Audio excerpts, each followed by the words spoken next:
y uno no quiere parar, y para mí fue muy bonito, muy bello leerlo. Es un libro que tiene 4 partes. La primera, justamente, un poco voy a hacer como una suerte de mini abstract de cosas que recuerdo de cada uno de esos apartados.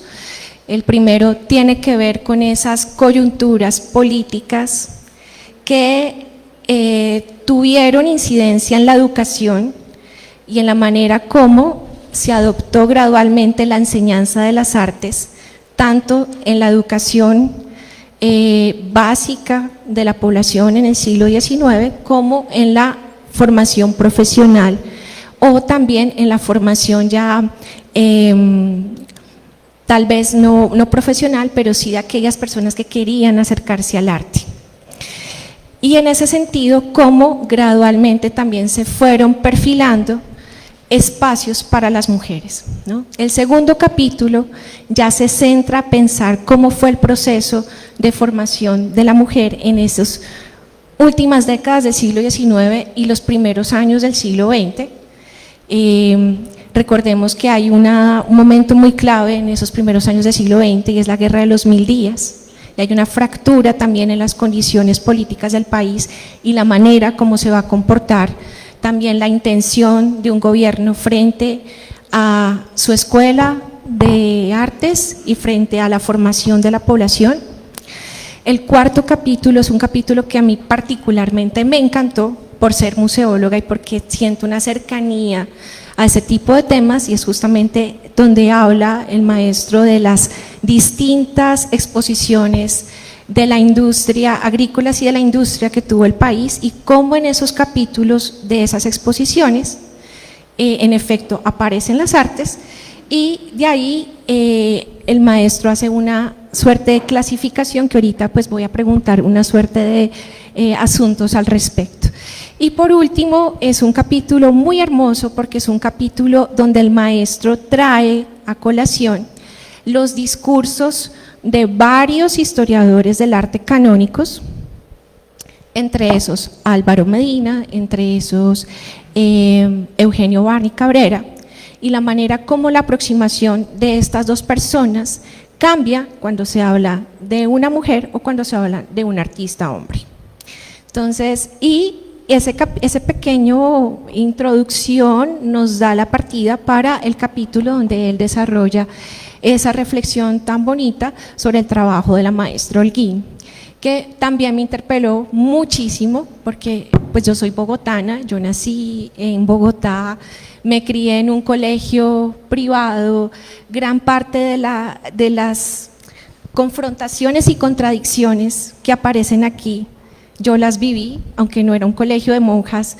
Hice dechado, hice bordado, tuve clases de dibujo lineal, tuve clases de historia del arte, entonces reconozco gran parte de esos procesos, pero también reconozco ese espacio de la capilla de Santa María de los Ángeles, donde la maestra Holguín ejerció ese trabajo tan encantador, tan increíble, y me recuerdo niña recorriendo las paredes e impresionada porque no podía creer que en esa pequeña iglesia existiera ese tesoro escondido en Bogotá.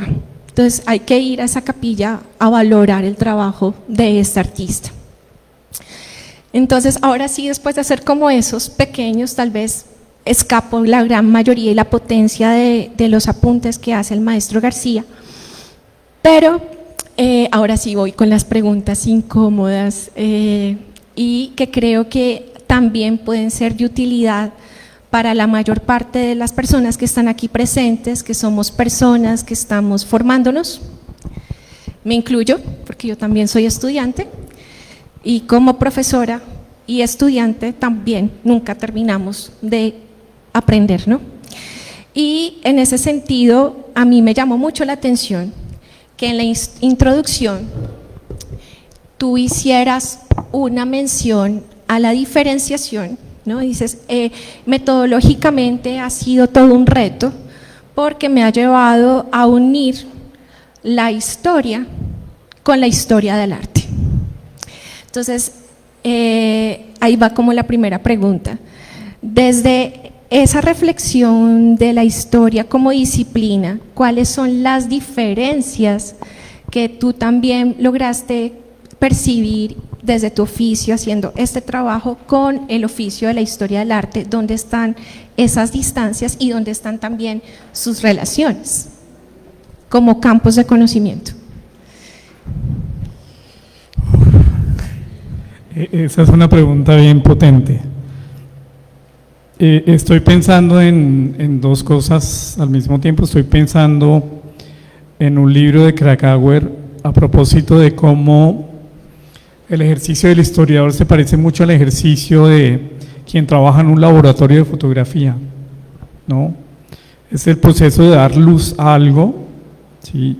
Y lo que me impresiona en Krakauer es que Krakauer, siendo un teórico de la historia, ¿sí?, pero además muy de vanguardia, abre la posibilidad de que el campo histórico sea un campo de creación también, algo que le cuesta muchísimo a la disciplina histórica entender, pero que los artistas entendemos bien, la importancia que tiene la subjetividad en la investigación, la intuición del artista también, ¿no? Algo que pareciera ir en contravía de la razón, ¿no?, como una estrategia que obstinadamente los historiadores, yo no digo todos los historiadores obviamente, pero tal vez los historiadores más ortodoxos se niegan a entender, en tanto sienten que la historia es una disciplina científica, y entonces si esa disciplina científica incluye la subjetividad, deja de serlo, y resulta que esa es una herencia del positivismo del siglo XIX. Cuando hablamos de las corrientes teóricas en historia que están trazadas por el giro, sí, que también tiene la disciplina de la historia, como lo tuvo la literatura, como lo tienen las artes, lo que tiene que ver con la posmodernidad, es cuando personajes como Hayden White hablan de los relatos, y eso es muy importante, entender la historia no como la verdad, sino como una lectura que se hace de unos hechos, pero esos hechos ya existieron, son inenarrables. Lo que uno haría es dar luz, como Krakauer, pero entendiendo que es un acto creativo, porque ese pasado jamás lo podremos repetir, porque es imposible hacerlo, ¿no? Entonces eso distancia el ejercicio del historiador ortodoxo a un historiador en el aquí y en el ahora, como lo señalaría Lyotard, alguien que se permea también por sus pulsiones, que se permea por sus latencias, que no las podrá dejar, ¿no? Y entonces, para mí acercarme a este tema que es del siglo XIX y comienzos del XX, tiene que ver con una pregunta en el ahora, ¿no? El lugar de enunciación de Michel de Certeau, es la pregunta que te lleva a investigar eso, y esa pregunta tiene que ver con esta realidad que está buscando ser inclusiva, aunque inclusivo no sea una palabra que me llame tanto la atención, porque cuando uno la enuncia es como si quisiera separar, ¿no? Como cuando tú dices la otredad, ¿no? La otredad me declararía en el absurdo lugar de la mismidad, ¿no? La mismidad es el centro, mira la periferia, ¿no? Entonces creo que el ejercicio del artista en tanto subjetivo, sí, es un gran aporte, ¿no? Y de hecho es una situación que crea mucho escozor, y yo lo dije en su momento. A mí me decían mis maestros que adoré, otros también adoré y respeté, pero yo también tuve comentarios como: usted no lo va a lograr, porque usted es un artista, usted no es un historiador, ¿no? Y así me tuve que pelear 6 años para hacer ver que era posible que un artista dialogara con la historia y que la historia dialogara con la historia del arte, en tanto el campo de las imágenes, porque ese es un campo que es mirado por la ortodoxia histórica con mucha sospecha de todas, ¿no? Entonces la historia del arte también a veces es como la hija, pareciera la hija no querida de los historiadores.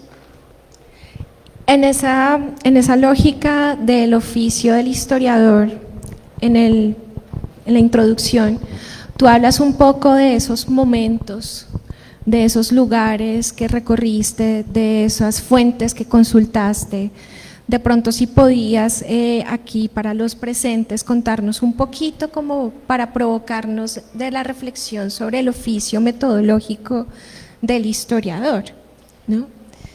Renan Silva es un historiador muy importante en este país, y Renan Silva todo el tiempo nos insistía en trabajar en el archivo, en trabajar con los documentos, así como trabajamos con las imágenes, pero aquí las tenemos, ¿no?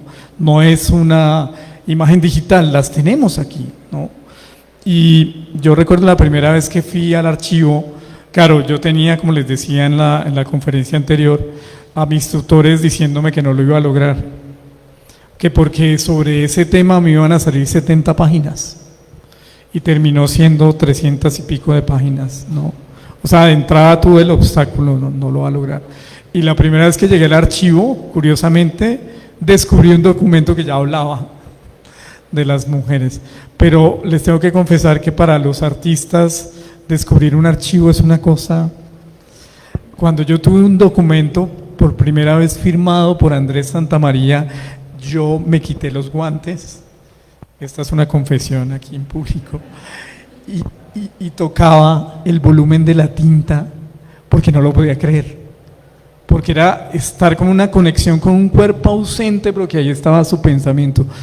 Yo y mis compañeros historiadores que me han pasado por pregrado, maestría y todo, pensaban como, ¿y este tonto? Y yo le decía, es que es emocionante, usted no se imagina, Carlos, es un documento, nada más, ¿no?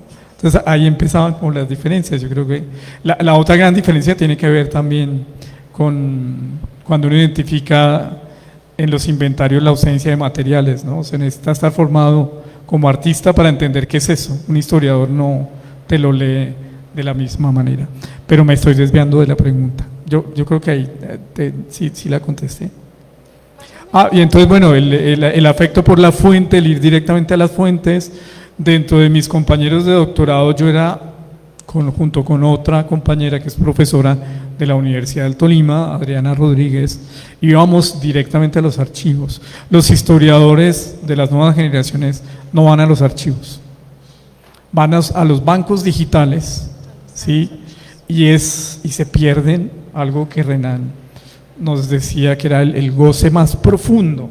Y sí, el capricho del historiador es la fuente, pero cuando un artista se acerca al campo a la disciplina histórica y tiene esa afinación, ese aprecio por los objetos, el goce es impresionante, es muy impresionante. Entonces eso te puedo comentar de la experiencia con las fuentes. Hay algo también que acabas de enunciar y tiene que ver como con esa diferencia, ¿no? De manejo, por ejemplo, de la práctica misma, ¿no? Del ejercicio del historiador frente al documento, pero ahora yo voy a preguntarte es la práctica misma del ejercicio del artista que hace historia e historia del arte con las imágenes. ¿Cómo fue esa relación tuya dentro de esta investigación con las imágenes? Sí, hay y ese fue un reclamo que alguien me hizo, pero ¿por qué no hay un análisis tan puntual de las imágenes? Yo hice algunos análisis de algunas imágenes, pero también tenía que ver con un giro que yo veía en la manera en cómo el historiador del arte se apropia de las imágenes, ¿no? Nosotros somos herederos de la escuela de Panofsky, en particular yo. Y claro, nosotros fuimos estudiantes de Álvaro Medina, yo no lo fui directamente, fui de este otro, Germán Rubiano, que fue el que lo reemplaza en la Nacional, y entonces está Panofsky y está Arnold Hauser, ¿no? Y a mí algo que me enseñó Arnold Hauser, historia de la literatura y del arte, pese a las críticas que tiene el libro, era enfocarse en los individuos, ¿no? Y yo sentía para el momento de estar trabajando este tema que la historia del arte se alejaba de lo humano. Entonces el método de Panofsky tenía que ver con la iconología, iconografía, con situar, pero el contexto histórico se perdía. Y eso sí se lo agradezco a los historiadores. Cuando un historiador te muestra la importancia que tiene el contexto, el lugar de enunciación de las propias obras, que es que no es solamente un estilo, sino que la obra responde a un tiempo, a una geografía, ¿no? Las coordenadas espacial espaciales y temporales, yo creo que agranda muchísimo la mirada de quien está acostumbrado a una historia del arte, que es solamente leer la imagen y concentrarse en la imagen y no en el contexto que la rodea. Y bueno, yo creería que ya como entrándonos algunas preguntas respecto al documento en específico, tal vez en algún punto lo enunciaste ahorita y para mí fue muy confrontador también que esta figura de Alberto Urdaneta, cuando toma la dirección de la Escuela Nacional de Bellas Artes, vetara a las mujeres, porque la noción que yo tenía de Alberto Urdaneta era justamente una persona ilustrada, una persona que seguramente tendría otra manera de gestionar su administración frente a quienes ingresaban, y para mí fue súper sorprendente encontrar ese veto. Frente a esa situación del veto a las mujeres, ¿qué encontraste? ¿Qué fue? ¿Cuáles fueron los argumentos? ¿Hay documentos alrededor de eso? ¿A qué se debía? Yo creo, no existen como documentos, por lo menos por ahora. Seguramente que la discusión que plantea el libro va a generar también muchas reacciones, y el hecho de que se busque más en profundidad en los archivos, no solamente el archivo general. Aquí en el Tolima hay que revisar muchas cosas también al respecto de ese tema. Pero estaba pensando que si el modelo es el modelo academicista francés, que es el que apasiona a Urdaneta, de hecho en estos 2-3 viajes que hizo a París, siendo él un gran hacendado, que eso también hay que decirlo, y un militar, busca en Francia es acoplar ese modelo, y en Francia el modelo dejaba de lado a las mujeres, ¿no? La Escuela de Bellas Artes de París abrió las puertas a las mujeres en 1895, muy tarde. Incluso si ponemos la fecha de 1894 para la clase de paisaje, pues nosotros estamos un poquito antes. Pero cuando la Escuela de Bellas Artes de París abre las puertas a las mujeres en el 95, creo que esa es la fecha, me puedo equivocar, unos 2 añitos tal vez, lo hace en un momento donde el sistema Bellas Artes y en donde el modelo academicista está en plena crisis, ¿no? Hay que tener en cuenta que en el 63 Manet está pintando el almuerzo sobre la hierba, que ya de por sí creaba un gran impacto. El impresionismo oficialmente surge en el 1874, pero las obras impresionistas se están haciendo desde los 60 más o menos, pre-impresionismo. Y entonces, en esa lógica, a propósito del modelo academicista y la escuela, lo que ve la escuela francesa es que está siendo minada por la vanguardia. Y entonces, claro, la gente ya no estudia en la Escuela Nacional de Bellas Artes. Y entonces, ¿cuál puede ser la estrategia de negocio para que continúe el modelo? Abrámosle la puerta a las mujeres.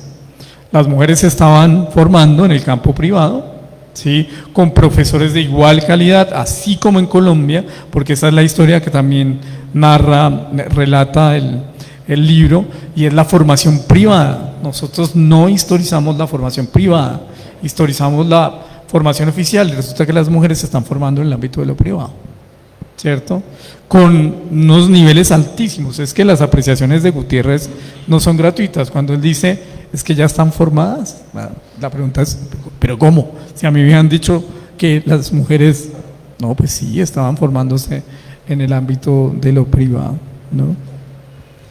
Frente a esa relación de los espacios de formación, las escuelas privadas, los maestros que hacen clases particulares, que también hay un episodio, ¿no?, de estos grandes maestros que abren clases particulares para personas, para niños, para mujeres, y después la entrada de las mujeres a estas escuelas, academias ya particulares y posterior a la Escuela Nacional.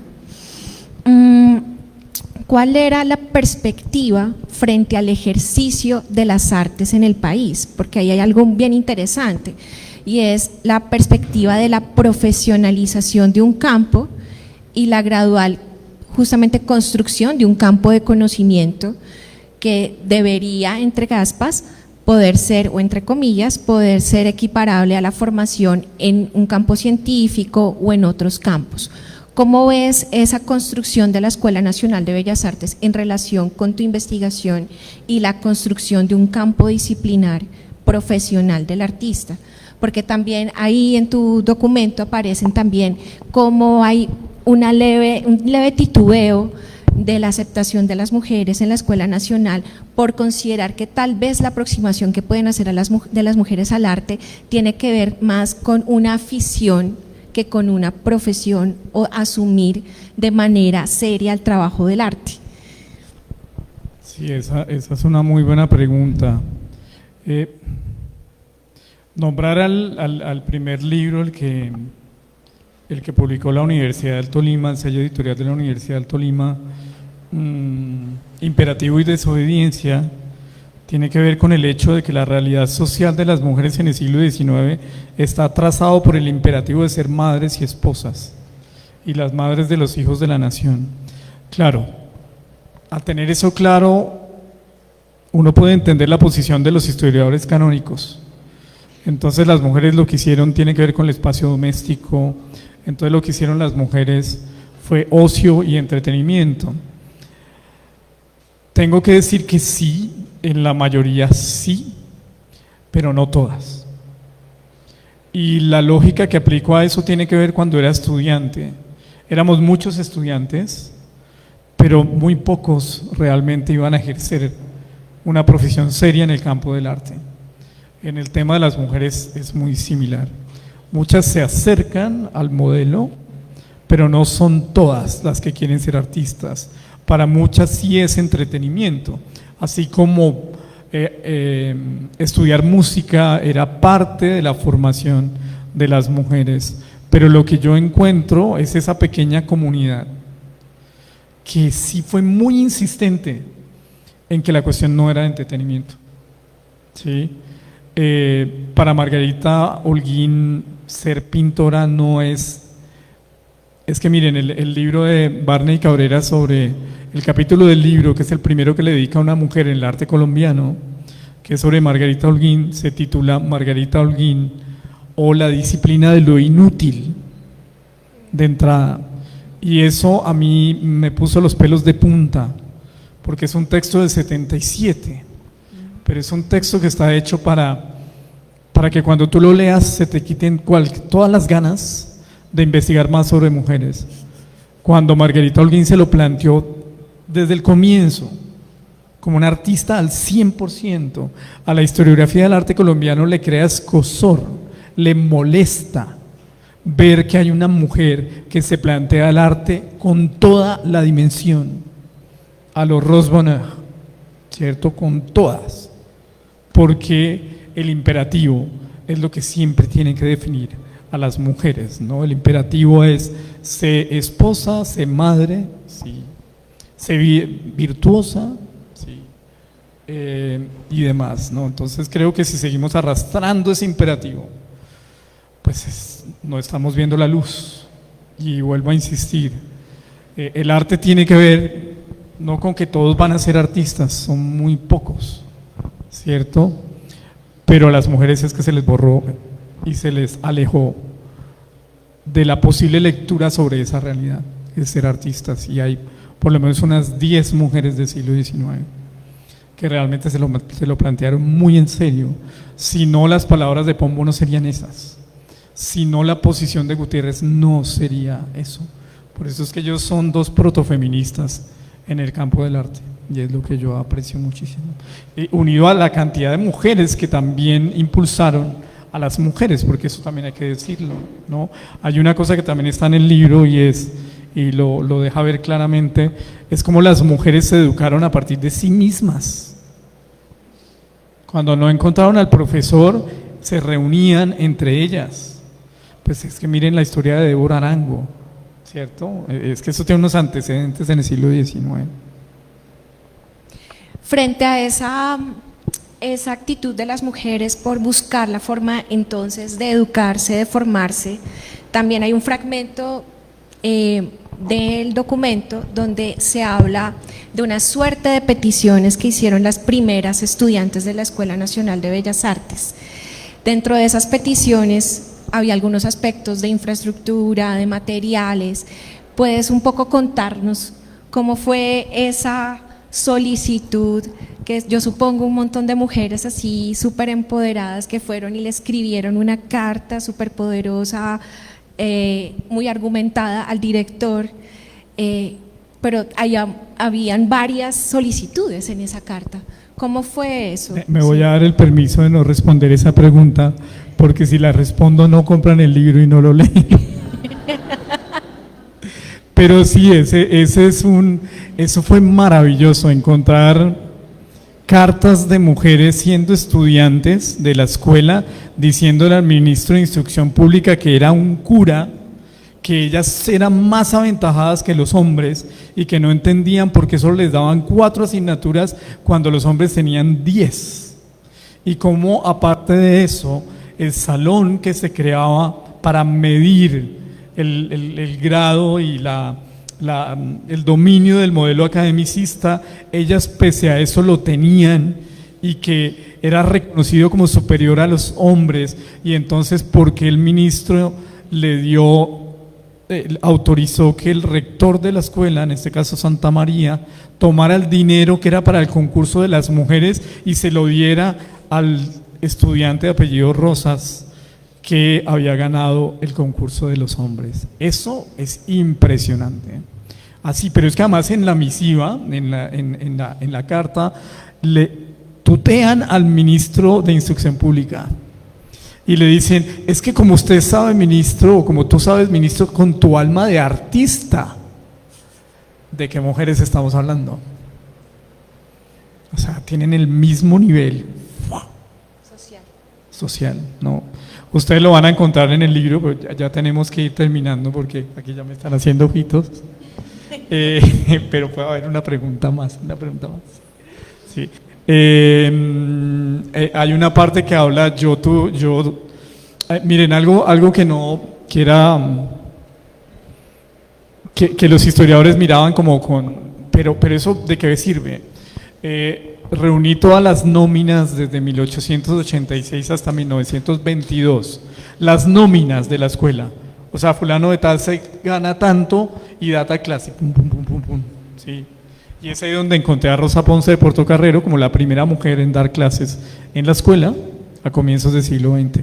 Rosa Ponce de Portocarrero ganaba 94 pesos cuando sus pares masculinos ganaban 20 pesos. Y entonces tú dices: ajá, ¿y por qué? ¿No? ¿Cierto? ¿Por qué esto?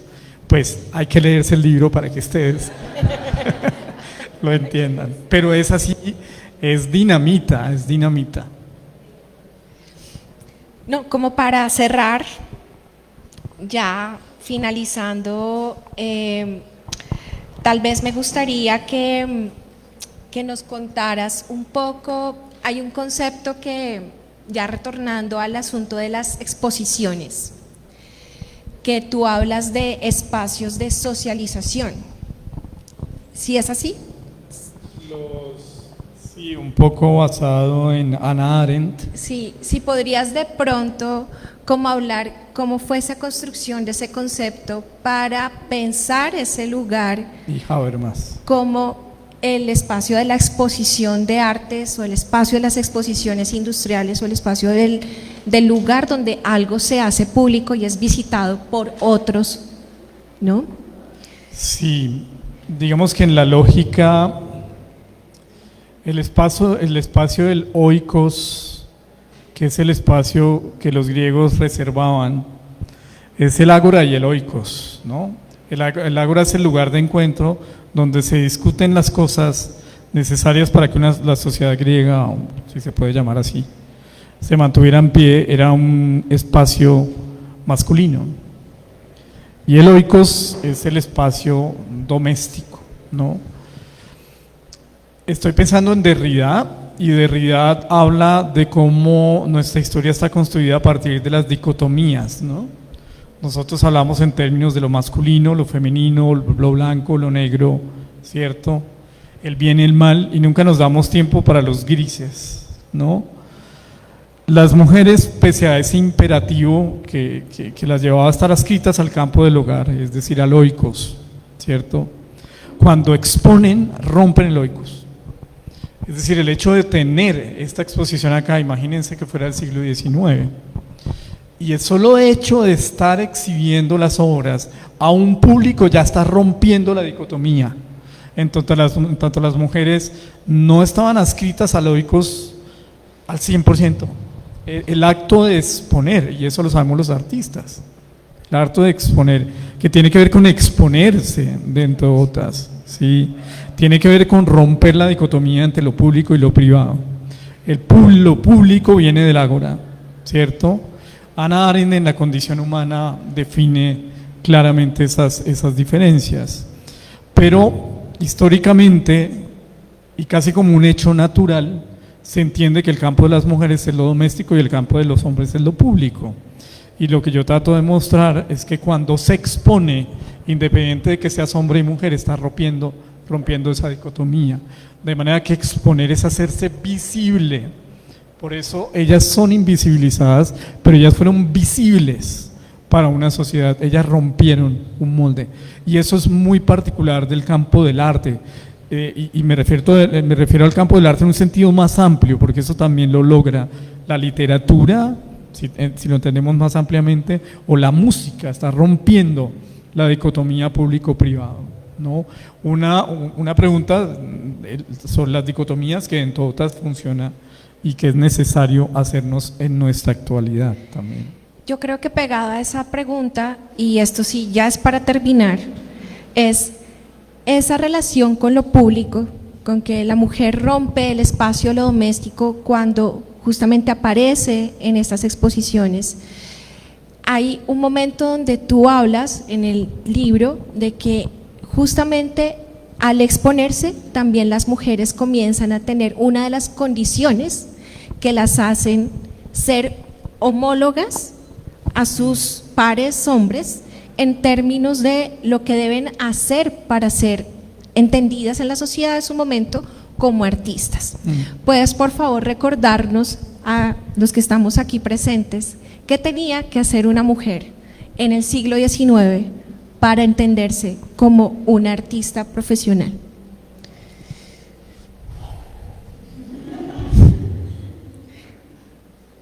Yo estaba pensando en el plano de la exposición de 1886 mientras me ibas preguntando. Este plano se consigue fácilmente en internet. Ustedes ponen plano exposición Alberto Urdaneta 1886 y les sale el plano de la exposición.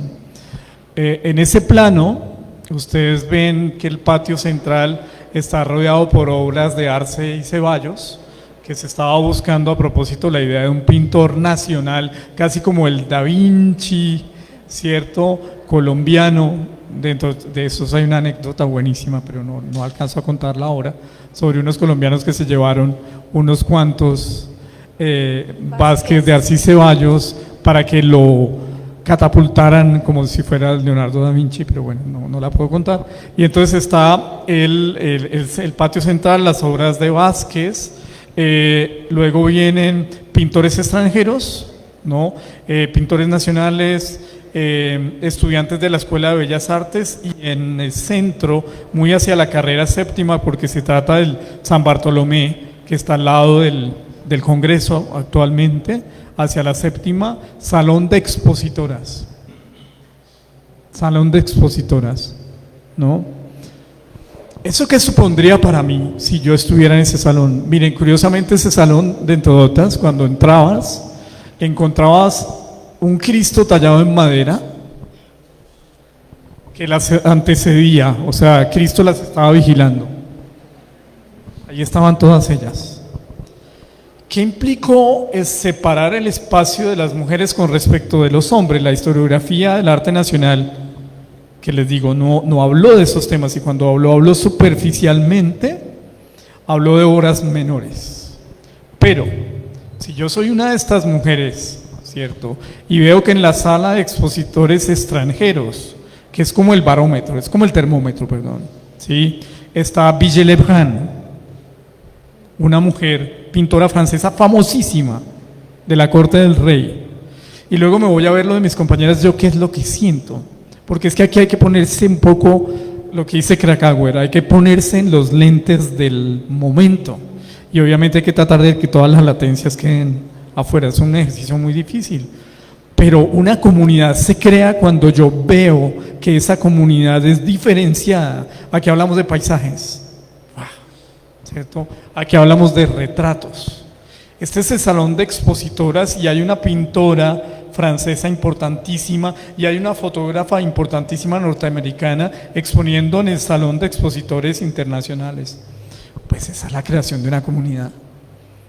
Y entonces yo puedo identificar cuáles son mis fallas.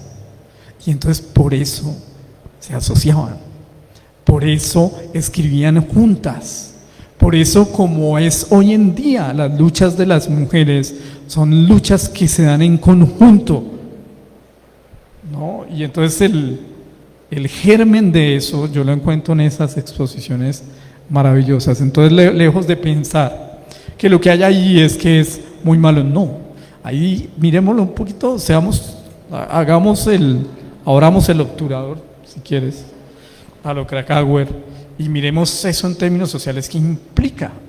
Ellas se están viendo entre ellas, ¿no? Y entonces en la exposición de 1899, Alvar, que es un crítico de la época, dice, es maravilloso, increíble, no tienen escuela, porque están teniendo clases aparte, y miren lo que hacen. Estas artistas, dice el crítico del siglo XX, de comienzos del siglo XX, y la historiografía nacional no le da ninguna importancia a eso. Eso es terrible, porque borrar a las mujeres, ¿cierto? No es, esa omisión es tan terrible porque no podemos tener las obras hoy. Pero si la escritura hubiese sido distinta, les juro que esta exposición tendría un 50-50 de mujeres en paisaje, porque hubo más de 200 mujeres haciendo paisaje, y aquí estas obras también, porque las mujeres, muy contrario a lo que señala la historiografía nacional, no hacían solo bodegones y cuadritos de paseo y de ocio, hacían también figura humana, retratos buenísimos, temas costumbristas. No todos los cuadros eran religiosos, había cuadros religiosos, pero no es la única temática. Bueno, muchas gracias, Carlos, Anita, por esta muchas invitación, gracias a ti. por esta Y conversación. gracias. Gracias a todos por escuchar.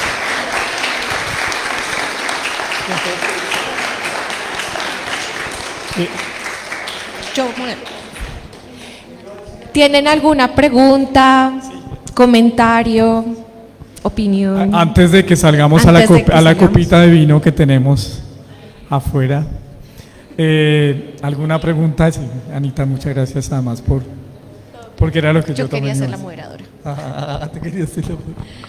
Bueno. ¿Alguna pregunta que tengan ustedes? ¿Quién? ¿No? Leer el libro. Leer Cuando el el libro. maestro llegó, habían hartos libros acá y mira, solo hay uno, creo que es el tuyo. No, este es el de Ana, pero de Ana Torres. Yo traje como unos 13 libros, ya se habían vendido como, no sé cuántos quedan, pero en la entrada del museo está Anita, a quien le interese comprar el libro. Es una buena inversión y si lo quieren para regalo también es un buen regalo. Sí, también tengo una pésima letra, pero pues les puedo garabatear Bueno, algo ahí, lo que gracias quieran. maestros. Muchas gracias. Antes de que se vayan, qué pena con ustedes, aprovechando, pues el museo les invita cordialmente, como lo dijo el maestro, a una copita de vino, cerrando el Día Internacional de los Museos, cerrando estas importantísimas intervenciones que ustedes nos han dado el día de hoy. Y quiero invitarles porque próximamente durante esta semana vamos a tener la apertura de 2 exposiciones para que nos acompañen. Una de ellas es Entre símbolos, lugares y afectos, que por temas del museo tuvimos que aplazar un poco, pero ya se abre la próxima semana.